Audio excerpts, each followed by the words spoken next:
What would make a person do something like this, something so horrific to children so little? Let's bring in psychiatrist Dr. Janet Taylor to talk about the mind of the shooter. And clearly everybody understands this young man was mentally ill.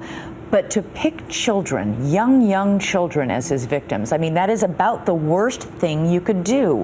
What does that tell you about his motivation, about his stability or instability, obviously? Yeah, I mean, certainly there is an evil, just heinous quality to it.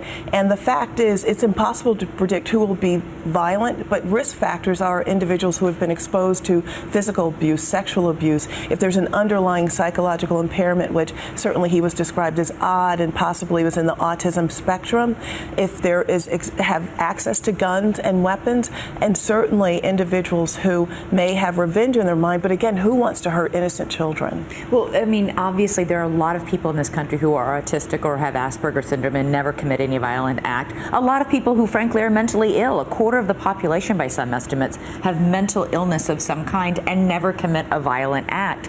This young man is accused, according to police, of shooting his mother at his home and then getting in the car with his weapons, driving to an elementary school, walking in and shooting kindergartners and first graders. Well, I think the premeditated quality of it certainly indicates a fact that you can be mentally ill, you can be psychotic and know right from wrong. In this case, I think he deliberately knew what he was doing. It's certainly his underlying mental illness, presumably, that he had, is not an excuse in any way for what he did.